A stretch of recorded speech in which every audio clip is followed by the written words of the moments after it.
সম্মানিত শিক্ষক ও শিক্ষিকাবৃন্দ, আজকের এই টিউটোরিয়ালে সবাইকে স্বাগত। আশা করি আপনারা সকলেই ভালো আছেন। তো আপনারা সকলেই অবগত আছেন যে ষষ্ঠ সপ্তম শ্রেণীর নতুন কারিকুলাম অনুযায়ী যে মূল্যায়ন, শিক্ষণকালীন মূল্যায়ন এবং সামষ্টিক মূল্যায়ন এর সমন্বয়ে যে ট্রান্সক্রিপ্ট তৈরি করবেন বা মূল্যায়ন করবেন, সেটি মূলত এর আগে আমরা নির্দিষ্ট একটি ফর্মের মাধ্যমে বা আমরা ফরম্যাট ইউজ করে আমরা কিন্তু শিক্ষার্থীদেরকে ট্রান্সক্রিপ্ট প্রদান করেছি। তো এখন কিন্তু আমরা একটি অ্যাপস ব্যবহার করে এই মূল্যায়নগুলো আমরা কিন্তু করব। তো সম্মানিত শিক্ষক ও শিক্ষার্থীবৃন্দ, আজকে আমি দেখাই দেব কিভাবে এই অ্যাপসটি ব্যবহার করবেন। তো আপনারা সবাই জানেন যে নৈপুণ্য নামে যে অ্যাপসটি আছে সেটি ইতিমধ্যেই চালু হয়েছে এবং আপনারা অনেকেই রেজিস্ট্রেশন করেছেন।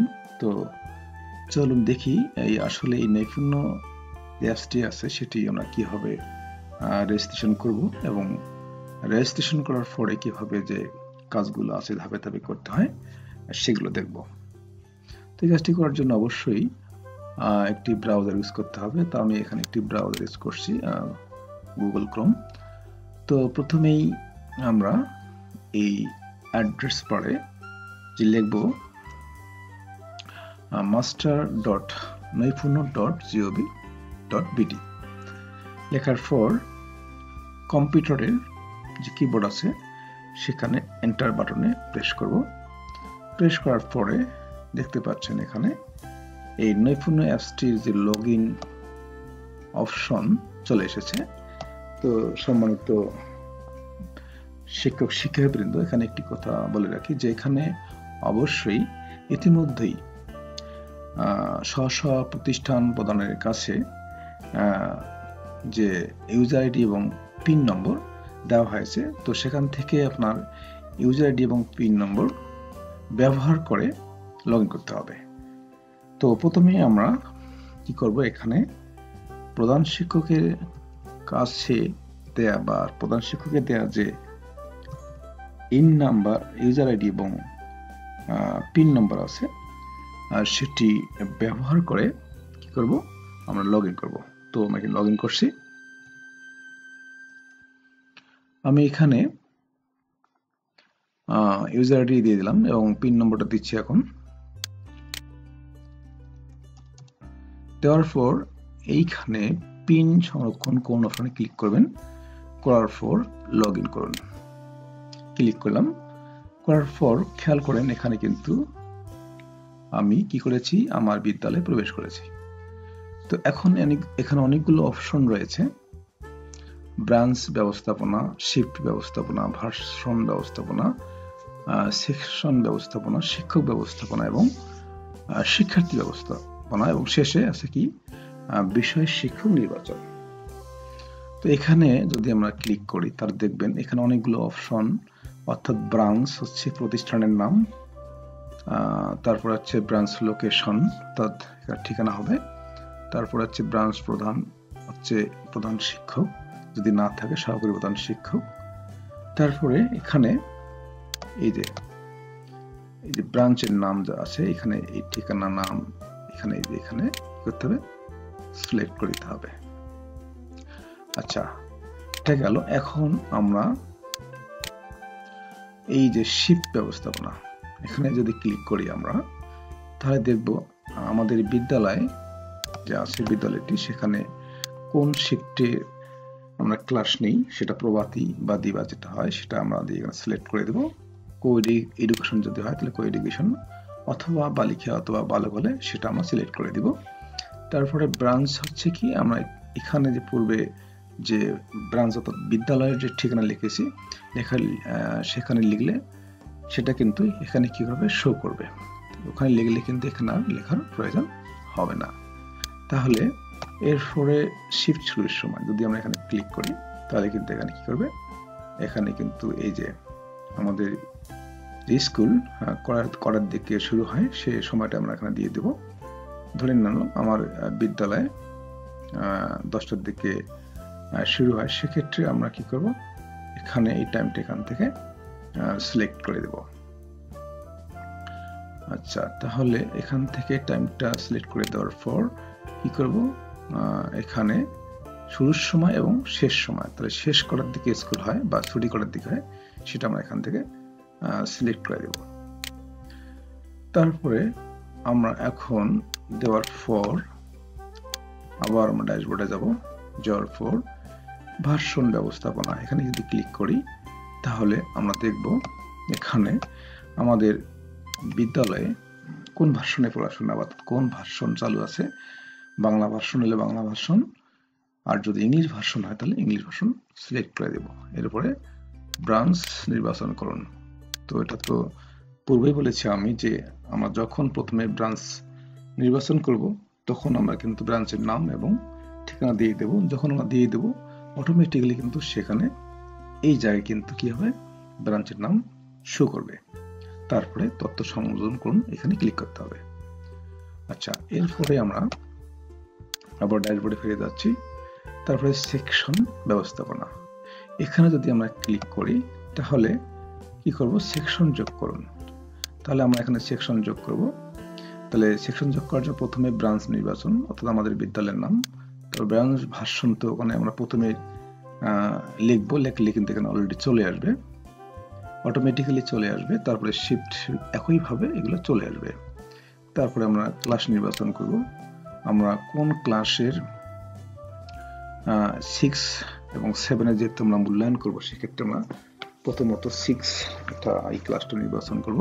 তারপর সেকশনের নাম এখানে দিয়ে দেব, শিক্ষাবর্ষ নির্বাচন করুন, আমরা দিয়ে দেব। এরপরে এখানে সেকশনের বিস্তারিত তথ্য দিতে পারি, আবার না দিলে কোনো সমস্যা নেই। তারপরে তথ্য সংযোজন করুন অপশনে ক্লিক করতে হবে। আবার আমরা ড্যাশবোর্ডে ফিরে যাই। একইভাবে আমরা এই যে শিক্ষক ব্যবস্থাপনা, যদি এখানে ক্লিক করি তাহলে এখানে আমি কি করব, এক এক করে আমাদের বিদ্যালয়ের যে শিক্ষক শিক্ষিকাগণ রয়েছেন তাদেরকে আমরা এখানে কি করব, যুক্ত করব। তাহলে এখানে একজন শিক্ষকের নাম তালিকা দেখতে পাচ্ছি, তিনি হচ্ছেন বিদ্যালয়ের প্রধান শিক্ষক, অটোমেটিক্যালি এটা শো করবে। তো এখানে কি করব, আমরা এই যে শিক্ষক যুক্ত করুন, এই যে এখানে আমরা কি করব, যে শিক্ষককে আমরা যুক্ত করতে চাচ্ছি তার নাম, পদবি, এই যাবতীয় তথ্য আমরা কি করব, এগুলো ফিল আপ করে দেব। নিয়ে তথ্য সংযোজন অপশনে ক্লিক করলে কি হবে, সেটা সংযোজন হয়ে যাবে বা অ্যাড হয়ে যাবে। এরপরে আমরা এভাবে প্রত্যেক শিক্ষককে আমরা এভাবে কি করব, সংযুক্ত করব। এরপরে হচ্ছে শিক্ষার্থী ব্যবস্থাপনা। তাহলে আমরা যদি এখানে ক্লিক করি, সেখান থেকে দেখবো আমরা আসলে এই যে ব্রাঞ্চের নাম, স্কুলের নাম হবে এখানে। তো এখানে ওই যে প্রথমে আমরা যে ব্রাঞ্চের নাম লিখেছিলাম, তো যেহেতু আমি লিখি নেই সেক্ষেত্রে এটা দেখাচ্ছে না, লিখলে এখানে কিন্তু অটোমেটিক্যালি এখানে দেখাতো বা শো করতো। হ্যাঁ, তারপরে হচ্ছে কোন শিফট, সেটাও এখানে দেখাতো। যাই হোক, এটা অটোমেটিক্যালি হবে। তারপরে যে কাজটি করতে হবে, এখানে যদি আপনি চান যে একসঙ্গে ষষ্ঠ শ্রেণীর কিংবা সপ্তম শ্রেণীর সকল শিক্ষার্থীর তথ্য দিতে চান একবারে, সেক্ষেত্রে আপনি এখানে একবারেই দিতে পারবেন, আপলোড দিতে হবে। সেক্ষেত্রে অবশ্যই প্রথমে আপনাকে কি করতে হবে, একটি এক্সেল ফর্ম আপনার কি করতে হবে, এখানে ফিল আপ করতে হবে। এখানে আরেকটি কথা বলছে যে একাধিক শিক্ষার্থী আপলোড করার জন্য নমুনা ডাউনলোড করুন। অর্থাৎ এখানে যদি আমি ক্লিক করি, একটা জিনিস খেয়াল করেন, এই যে আমরা কিন্তু নমুনা কপিটা কি হয়েছে, এখানে ডাউনলোড হয়েছে, এই যেটা। অর্থাৎ আমি যে এক্সেল শিটটা আমি এখানে আপলোড দেব, সেটি কিন্তু আমি ডাউনলোড করে নিলাম। করার পর এটি আমার কি করতে হবে, এই অনুযায়ী ফিল আপ করার পরে সেটা আমার এখানে কি করতে হবে, আপলোড দিতে হবে। হ্যাঁ, এই দেখেন, এই যে প্রথমে রোল, তারপর স্টুডেন্ট নেম, তারপর হচ্ছে বা তার হচ্ছে কি বার্থ ডেট অফ বার্থ, তারপর হচ্ছে এই তথ্যগুলো সবগুলো কিন্তু আপনার কি করতে হবে, এখানে ফিল আপ করে তারপরে যদি আপনার বিদ্যালয়ে 40 জন স্টুডেন্ট থাকে ষষ্ঠ শ্রেণীতে, সেক্ষেত্রে 40 জন শিক্ষার্থীর এখানে কি করবেন, তথ্যগুলো দিয়ে এই এক্সেল ফর্মটি পূরণ করার পর কি করতে হবে আপনাকে, এই যে এখানে আপলোড দিতে হবে। অথবা চাইলে আপনি কি করবেন, এক এক করে শিক্ষার্থীদেরকে আপনি সংযুক্ত করতে পারবেন। তো সেটা কিভাবে করবেন, এই যে এখানে দেখেন একজন ছাত্র যোগ করুন। সেক্ষেত্রে আপনি কি করবেন, একজন ছাত্র এখানে ক্লিক করতে হবে। ক্লিক করার পরে এই যে আপনি এভাবেই কি করবেন, এক এক করে বা একাধিক শিক্ষার্থী যুক্ত করুন। সেক্ষেত্রে আপনি এই কাজটি করবেন, অর্থাৎ এক্সেল শীটটি পূরণ করার পর সেটি আপনি এখানে আপলোড দিয়ে দিবেন। আচ্ছা, এখন আমরা আবার ড্যাশবোর্ডে ফিরে যাই। তো এখানে বিষয় শিক্ষক নির্বাচন, এই কাজগুলো হয়ে গেলে আমরা কি করব, বিষয় শিক্ষক নির্বাচন করব। অর্থাৎ আমরা জানি যে মূল্যায়নের জন্য আমাদের বিদ্যালয়ের সম্মানিত শিক্ষক শিক্ষিকাবৃন্দ যারা রয়েছেন তেনারা অবশ্যই বিষয়ভিত্তিক প্রশিক্ষণ নিয়েছেন এবং সেই বিষয়ভিত্তিক শিক্ষকদেরকে আমরা এখানে কি করব, সংযুক্ত করব।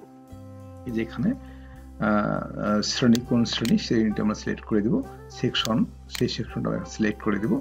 তারপর হচ্ছে কি শ্রেণীর শিক্ষক, হ্যাঁ, নির্বাচন করবো এখান থেকে, এই যে এখানে নাম দিয়ে দেব। তো এভাবেই আমরা আমাদের যে নৈপুণ্য অ্যাপসটি আমরা দেখতে পাচ্ছি, এইভাবে কিন্তু আমরা কি করব, এভাবে সংযোজন করব।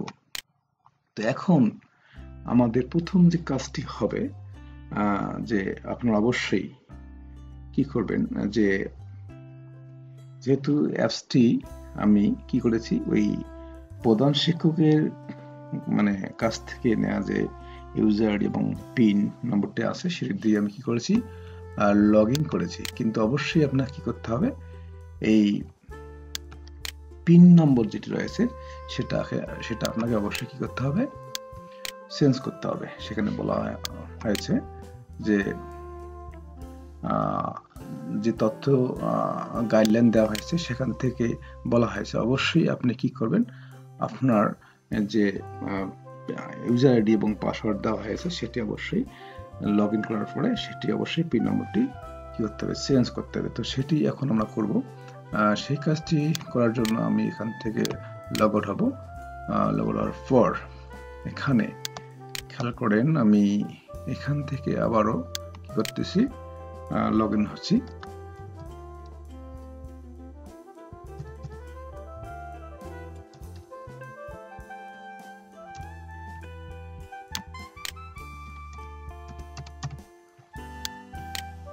আচ্ছা, আমরা লগ ইন করলাম। এখন দেখেন এরকম আসবে। আসার পর আমি এই যে এখানে ক্লিক করব, করার পর এখানে দেখাচ্ছে রিসেট পাসওয়ার্ড এবং লগ আউট। তাহলে আমি কি করব, এই রিসেট পাসওয়ার্ডে ক্লিক করে পাসওয়ার্ডটা কি করব, পিন চেঞ্জ করে দেব। তো পিনটা আমি এখানে চেঞ্জ করছি।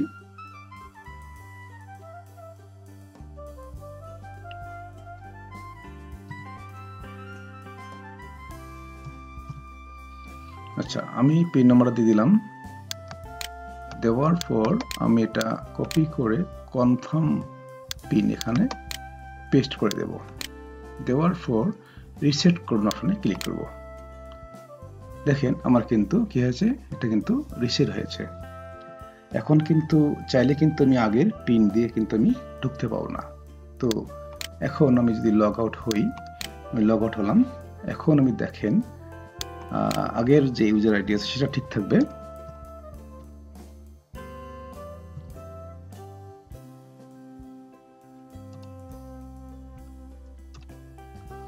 এখন আমি আমার চেঞ্জকৃত যে পাসওয়ার্ড বা পিন সেটা আমি এখানে দিয়ে দিচ্ছি।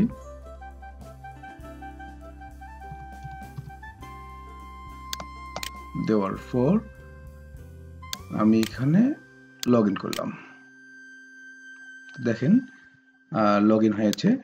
তো দেখেন এই যে এখানে আমি কিন্তু লগ ইন হয়েছি এবং আমার যে অপশনগুলো রয়েছে সেগুলো আমি এখানে লক্ষ্য করছি এবং এখানে এভাবেই আমি পাসওয়ার্ড রিসেট করার পরে আমি বাকি যে কাজগুলো আছে পর্যায়ক্রমে করে নিব। তো সম্মানিত ভিউয়ার্স, আজকে এ পর্যন্তই। সবাই ভালো থাকবেন, সুস্থ থাকবেন, সবাইকে আবারও ধন্যবাদ।